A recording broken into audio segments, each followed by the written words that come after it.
Well, the follow for Helldivers 2 is it's been quite interesting. We've all got the idea that Sony's now reversed the decision for the PlayStation Network, but it seems some of the community managers that are involved with Helldivers 2, a few of them have had repercussions from their actions that they took during the situation where the outcry was there. You've got the main community manager, the one that said that the team is completely woke, saying that they are getting nothing but death threats and asking if people can stop that. Well, that's absolutely not good. If you're threatening people, if you're sending death threats, you are scum of the earth. You have no remorse, and those things can be actually held in a court of law for uttering threats, and you don't really want to end up on the other side of law enforcement for that type of thing. It's absolutely pathetic. It's what you see online. But it is very interesting because the only one that I've seen so far show the threats or were the ones that were very public, where people put a bounty on Mark Kern from ex-Blizzard employee over the Stellar Blade drama that came out of the controversy of the censorship. It's very interesting to see that. There's a few nuanced ones here where things are taken the wrong way. And then I get told, when I say, listen, if you're putting a bounty on someone, that's no joke. You're doing bad things. Apparently that's being the arbiter of the joke police or something like that. And I just sit there and shake my head. What is going on in your head to sit there and want to put a bounty on someone over that situation? But with the community managers, the one that accused Mark Kern of sexual allegations against other people, I guess they've been demoted. They've taken from the higher role of a moderator in their community is now just a normal moderator now. That's I don't know if they should even be moderating.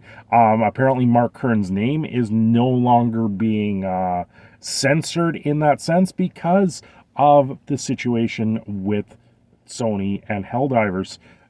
It's unbelievable to see these things, the fallout of all of it, the victim blaming, the victimhoods. You just have to sit there and go, okay, gamers got to win here. But now it's this tired old, we're the victim. The Helldivers community is the victim, or the developers or the community managers. And you've got to just sit back and go, well, you sat there getting giddy and excited for the chance to ban people from Helldivers 2 for the PlayStation Network. I mean, this isn't what people wanted. People didn't want the PlayStation Network because of numerous issues with the PlayStation Network and PlayStation. And we see the same thing. I've spoken about this in the past, where if you're signing up for these accounts after you buy the game on Steam and they're requiring a third-party EULA or third-party application to be able to run these accounts, what's the point in selling the game on Steam then? It shouldn't even be on Steam. Steam takes 30% off the top. So now you're putting it on Steam because you have to put it on Steam because you're not getting enough reach with your launcher. These launchers and these signups that are required for some of these games are absolutely pathetic. It's stupid. Nobody wants to sit there and give up more data, make another password for another account that you can't remember, and it just creates more vulnerabilities because now you use you use the same password over and again for several different accounts, and then where does that leave all of us? Where does that leave the gamer? It just leaves them with a sense of, okay, cool, I made another account. It does nothing for you in the long run. Some of these accounts that'll be like, okay, we'll give you a couple extra cosmetics to sign up here, but that's not, like, nobody really wants this. If you're buying on Steam in the first place, you're doing that as your preferred place to purchase a video game. Epic Game Store also got brought up on all of that, and They have their own launcher. Once again, it's a launcher. Yeah, I don't know. These launchers, so many places are competing for each other, and that's the difference with it being a PC-driven gaming world. You're no longer, you have a PC, but you no longer really need to worry about how the game runs. And now it's okay, I don't want to deal with this launcher, I don't want to deal with this launcher, I don't want to deal with this launcher. The choices are so much more, and it's like having your own console with Xbox or PlayStation, where you have that choice. We're going to throw the Nintendo Switch in there as well. You have your own choice of which console you want to purchase to be able to play the games that you see. I recently, in the last few months here, I did purchase a Switch. We played through Legend of Zelda Tears of the Kingdom. I thought it was a great game. But that was the part of the deciding factor was, what games do I want to play? And the Nintendo exclusives actually bring something more to the table overall. Unlike the Sony PlayStation exclusives, where Sony sits there and they don't feel that they're getting enough of the pie. They don't feel they're getting enough of it, so they're going to pull these PSN, these PlayStation Network EULAs and signups and say, listen, we know this game is exclusive to us, like Ghost of Tsushima, that is now coming out on PC, and they're going to require a PlayStation Network linking to it if you want to play in the online mode.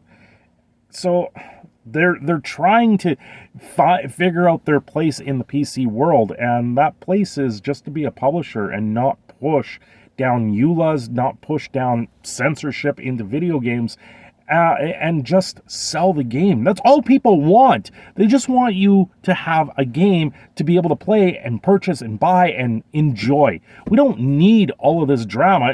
I wouldn't have a channel with all this drama, apparently. But maybe I could do something more and go on more vacations and take you guys along a little bit more, like I did this last weekend. But that's the difference, is Sony is really trying to find where they belong in the PC world, and they just think that they can control the narrative, control everything that you say and do. You know, Nintendo, when Nintendo first came out, it was to be a console for your coffee table. It was meant to be a showpiece in the process of the Nintendo Entertainment System.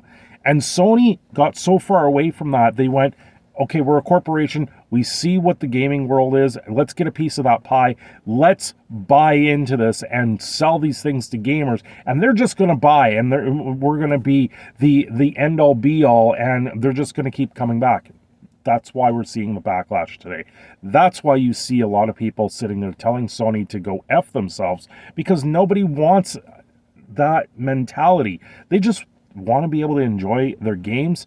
And Nintendo had it right back when they made the Nintendo Entertainment System.